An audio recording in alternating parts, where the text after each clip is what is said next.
हमारे जीवन में ये कुछ नियम महापुरुषों के द्वारा बताए गए हैं। अगर ये हो और नवधा भक्ति हो तो बहुत शीघ्र प्रेम आ जाए। पहला है, प्रत्येक साधक को ब्रह्म मुहूर्त में उठना चाहिए। ये जो लोग 9 बजे तक सोने का नियम लिए हुए हैं, हमारी तो ऐसी भावना है कि उनको कभी भी भगवत प्राप्ति नहीं हो सकती, क्योंकि 9 बजे तक सो रहे हो। ब्रह्म मुहूर्त से लेकर के 9 बजे तक भगवान सूर्य उदय हो रहे हैं, आप सैया पे सो रहे हो। तमोगुण वृत्ति बढ़ रही है, प्रमाद बढ़ रहा है, तुमसे भजन बनने वाला है, ऐसा हो ही नहीं सकता। कैसे भगवत प्राप्ति होगी? अरे भगवत प्राप्ति वाले को कभी ब्रह्म मुहूर्त में नींद आ सकती? असंभव बात है।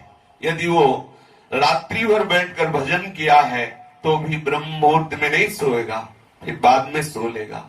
ऐसे कितने साधक हैं जो रात्रि में भजन करते हैं। 1-2 बजे तक नाना प्रकार की विलासिता में समय काटिए और सुबह 10 बजे तक सोइए और अपने आप को साधक माने। असंभव बात, भगवत प्राप्ति असंभव। सावधान रहिए। प्रातः काल का 3 बजे से और सूर्य उदय तक का जो समय है, ये महामहिमामय समय है। इसमें अधिकतर ध्यान युक्त जप किया जाए, बहुत लाभ की प्राप्ति होगी। ये बहुत अमृतमयी वेला है। बड़े बड़े महापुरुषों ने, गुरुजनों ने इसी समय को सार्थक किया है भजन के द्वारा, फिर अनुभव करके बताया है।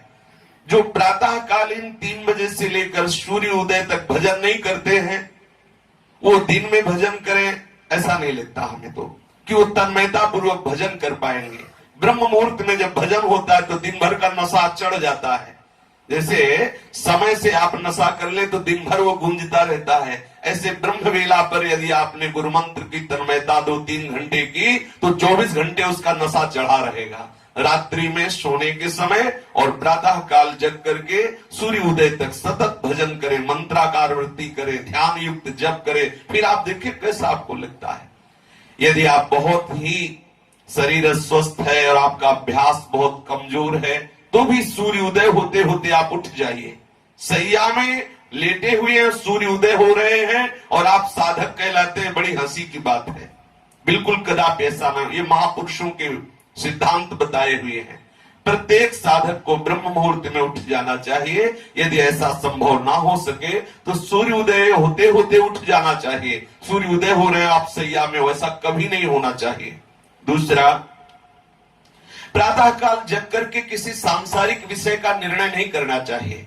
अशांत है, उसी समय हम चिंतन, व्यापार या नाना प्रकार की बातों का कर रहे हैं, उस समय केवल भगवत चिंतन में तन्मयता करने की चेष्टा करनी चाहिए।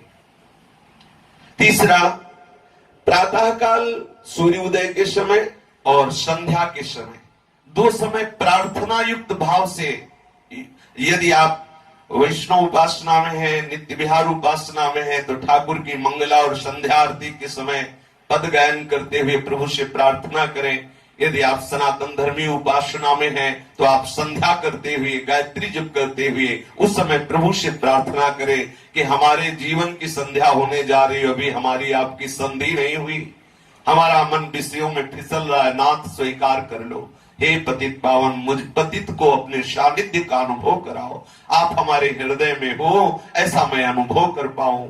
आपका ही सारा विलास, आप सारे जगत का स्वरूप हो, ऐसा मुझे अनुभव करा दो। प्रार्थना करनी चाहिए। चौथा, नियम ले कुछ भगवत नाम का कि हम इतने माला जपेंगे, या गुरुजनों से नियम सामने स्वीकार करें और उसे प्राणपंत, ऐसा प्राणपण कि मैं भले भूखे रह जाऊं, भले मैं कष्ट सहूं, लेकिन जब तक इतना जप नहीं होगा तब तक हम प्रसाद नहीं पाएंगे, तब तक हम शयन नहीं करेंगे। प्राणपण से उसका निर्वाह करें। एक जप का नियम ले लें कि मुझे इतने घंटे जप करना है, फिर उसे निर्वाह करें बहुत काल तक, तो आपका अभ्यास दृढ़ हो जाएगा। आपके लिए बहुत सहज हो। नियम में बहुत बड़ी ताकत है। जो नियम से नहीं जपते हैं तो आज 50 माला जपाओ, फिर 5 दिन बिल्कुल नहीं जपा, ठीक नहीं है ऐसा। आप एक छोटा नियम ले, लेकिन उसको प्राणपण से निर्वाह करें, फिर बड़ा और बढ़ावे, फिर और बढ़ावे, फिर धीरे धीरे हर श्वास, हर मिनट, हर क्षण भजन चलने दे। आप सिद्ध हो गए। फिर प्रतिक्षण भजन चल रहा है, अखंड भजन चल रहा है, निरंतर भजन चल रहा है, सहज स्वभाव बन गया भजन करने का। यही तो सिद्धावस्था है। पर ये आएगा तभी जब आप नियम से दृढ़ता पूर्वक भजन करेंगे। फिर कुछ शास्त्रों का नियम होना चाहिए, नित्य स्वाध्याय का। गीता जी हैं, भागवत जी हैं, रस भरी वाणियां हैं आचार्यों की, उनका नियम होना चाहिए। जान करके कभी भी किसी का किसी तरह से बुरा तुमसे ना होने पावे, यदि आप भगवत प्राप्ति करना चाहते हैं। शरीर से कोई बुरा आचरण न बनने पावे, वाणी से कोई बुरा शब्द न निकलने पावे, और मन से कोई बुरा संकल्प ना होने पावे। कठिन है मन को बचा पाना, किसी के लिए बुरा संकल्प ना हो। तो जिस समय मन किसी का अहित सोचने लगे, सावधान रहोगे तो बात बन जाएगी। उसी समय पुकारने लगो, राधा राधा राधा राधा, ये क्या सोच रहा है मन। उसी समय मन की वो बुरा सोचने की वृत्ति नष्ट होने लगेगी। मन से भी हम किसी का बुरा ना सोचे, तन से हम किसी का बुरा ना करें, वचन से भी हम किसी को बुरा ना बोले। अगर हम ऐसा आचरण करेंगे तो बहुत शीघ्र हम प्रभु के सुमिरन में मगन हो जाएंगे। फिर है, जहां तक हो सके झूठ बोलने से बचे उपासक। कुछ लेना देना नहीं, फिर भी झूठ बोल रहे हैं, क्यों? अरे सत्य मार्ग में चल रहे हैं तो थोड़ा संभल के बोलो। क्या जरूरी है झूठ बोलना? अगर हमारी बात सत्य बोलने से बन रही तो हम झूठ क्यों बोले? और किस लिए, क्यों भय? कौन सी बात का भय? हम झूठ क्यों बोले? झूठ से हमारा व्यवहार पुष्ट होगा। अगर हम सत्य बोल देते, व्यवहार नष्ट होता। अच्छा ही तो हुआ, श्री जी के भजन में एकांत अवसर मिलेगा। साधक को चाहिए कि सत्य बोलने का स्वभाव रखे। फिर कह रहे हैं कि किसी को भी, जो पुरुष साधक हो वो स्त्री शरीर, किसी भी स्त्री को, जो स्त्री साधक हो पुरुष शरीर को, कभी भी सुंदरता के आरोप भाव से ना देखे कि बड़ी सुंदर स्त्री है या बड़ा सुंदर पुरुष है। कहां जहां ऐसी भावना आई तो वहां काम भाव जागृत हो जाता है। स्त्री साधक को अधिक समय तक पुरुष संयोग में नहीं रहना चाहिए। पुरुष दर्शन से भी बचे। एक बार दृष्टि चली जाए, भगवत भाव से प्रणाम करके दृष्टि नीचे कर लो। ये माया का आकर्षण ऐसा है, कोई कितना भी बड़ा बुद्धिमान विद्वान हो, कितना भी बड़ा साधक हो, अगर ऐसी दृष्टि रखेगा तो उसे अंततो गत्वा विनाश ही होगा। जो इनकी संगति करे अंत होएगो नाश, ये आचार्यों के वचन है। जो पुरुष साधक है वो स्त्रियों की तरफ अचानक दृष्टि चली जाए तो प्रणाम करे, दोबारा सुंदरता का अवलोकन न करे। जो चाहे आपन कल्याणा, सुजस सुमति शुभ गति शुभ नाना, सो पर नार लीलार गुसाई, तजो चौथ के चंद। इसे जीवन में उतारा जाए। ऐसा नहीं कि हम बोल दिए, आप सुन लिए, फिर आप किसी को सुना दिए। इसे जीवन में उतारा जाए तो खुद अनुभव में होगा, खुद आनंद की अनुभूति होगी। किसी की किसी भी तरह से निंदा नहीं करना, ये महापुरुषों के सिद्धांत बताए हुए हैं। यदि सिद्धांत पे चलेंगे तो निश्चित नवधा भक्ति का हमारे हृदय में प्रादुर्भाव हो जाएगा। किसी की भी किसी भी तरह से हमें निंदा नहीं करनी। कभी कभी हम अपनी बड़ाई चाहने के लिए घुमा करके किसी की निंदा कर देते हैं, ये भी हमारे लिए परमार्थ में बहुत हानिकारक है। कभी किसी की हम प्रशंसा करते हैं तो उसकी प्रशंसा पुष्ट करने के लिए हम किसी दूसरे की अवहेलना की वार्ता करने लगते हैं कि देखो वही वो है। ऐसे हमें क्या मतलब? हमें तो सब जगह अपने आराध्य देव की भावना करनी है, ना किसी की स्तुति करनी है, ना किसी की निंदा करनी है।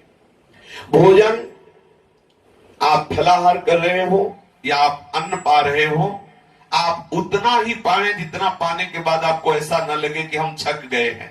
ऐसा नहीं लगना चाहिए। ये महापुरुषों के सिद्धांत बनाए हुए हैं। यदि आपको भोजन पाने के बाद ऐसा लग रहा हाँ आप तो छक गए, तो समझो आपने साधना के खिलाफ भोजन किया है। उतना भोजन होना चाहिए, पाने के बाद ठीक है क्षुधा निवृत्ति हो गई, लेकिन ऐसा नहीं प्रतीत हो रहा। अभी अगर आपको और पवाया जाए तो आप पा सकते हैं, इतना पाना चाहिए। इतना कम भी नहीं होना चाहिए कि आपकी वृत्ति भोजन में लगी रहे, आपको साधन में व्यवधान उपस्थित हो। चाहे फलाहार हो या अन्न हो या जल हो, जब आप पा रहे हो उस समय किसी से वार्ता ना करें, उस समय केवल नाम जप करें। क्योंकि वो भोजन जो आप पा रहे हैं जिस संस्कार से युक्त होगा, अगले समय में वो संस्कार आपके ऊपर छा जाएगा। यदि आप गंदे दृश्य देखते हुए भोजन पाएंगे टीवी आदि में, और गंदी बातें करते हुए या नाना प्रकार का कुचिंतन करते हुए, तो वो भोजन जाकर आपके हृदय में वैसा ही प्रभाव डालेगा और आपका भजन बाधित हो जाएगा। भोजन के समय महापुरुषों ने कहा कि ये आपकी भजन की वृद्धि और हानि करने का ठीक समय है। यदि आप भोजन ठीक भजन करते हुए पा रहे तो आपका भजन बढ़ेगा। भोजन करते हुए कि चलो हमने 20 माला तो कर लिया, भोजन पाते हंसी मजाक शुरू, इधर उधर का चिंतन शुरू, तो आप समझ लीजिए आप आगे के समय के लिए भजन नाश की वृत्ति पैदा कर रहे हैं। पवित्र होकर गुरुदेव भगवान के अनुसार जो मंत्र उपासना मिली उसका चिंतन करते हैं, एकाग्र होकर भोजन पाए, उतना ही पाए जितना आपको आवश्यक है, अधिक ना पावे। कभी भी कहीं भी ऐसा लग रहा हो कि दूसरे के हक की वस्तु है तो कभी उसे आप ना लें। कभी भी चार साधक बैठ करके किसी का उपहास न करें, हंसी मजाक का वातावरण उपस्थित न करें। गुरुजन सामने पड़े, जय बार पड़े, उनको प्रणाम करें, इससे अहंकार का नाश होता है। सब जीवों में ये देखें कि हमारे आराध्य देव जो सिंहासन में विराजमान है वही सब जीवों में विराजमान है। ऐसी भावना से जो भी दृष्टि में आए तो उसे मानसिक प्रणाम करने की चेष्टा करें। कभी कोई आपके साथ प्रतिकूल व्यवहार कर दे तो किंचन मात्र क्रोध ना करें। यदि क्रोध आ जाए तो जो जप किया है उसमें और जप बढ़ावे दंड के रूप में, कि आज हम 20 माला का नियम लिए लेकिन आज हमें गुस्सा आ गई, आज 20 माला और करेंगे तभी भोजन पाएंगे। नियम ले, अगर क्रोध आ जाए तो आप अपनी उपासना में नियम जोड़ दें, ठीक है आज क्रोध आ गया, आज भोजन नहीं पाना, आज उपवास करके केवल नाम जप करना है, इससे आप क्रोध पर विजय प्राप्त कर लेंगे। पूज्य बात सिउड़िया बाबा जी महाराज कहते हैं यदि 1 महीने में एक बार अच्छे से क्रोध कर लिया जाए तो भजन का प्रभाव नहीं पड़ता उसके हृदय में। तो हमें भजन को बचाना है, तो इसलिए जब कभी क्रोध आवे तो डर जाओ, क्रोध करेंगे तो हमारा भजन निष्प्रभावित हो जाएगा। किसी भी जीव से कितना भी पाप हो जाए आप घृणा न करें, और संयम का समय निश्चित होना चाहिए उपासक का। अगर संयम जब मन आया, कथा में आया तो सो गए, माला में आया तो सो गए, जब कुटिया में खाली है तो सो रहे, ये सब प्रमाद वाली बात नहीं।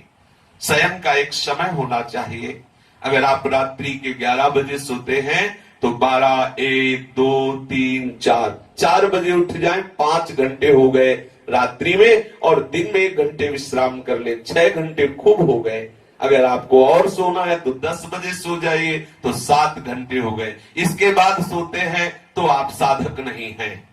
शरीर स्वस्थ हो तो लेट जाना ठीक है, जब शरीर स्वस्थ है तो लेटना नहीं चाहिए।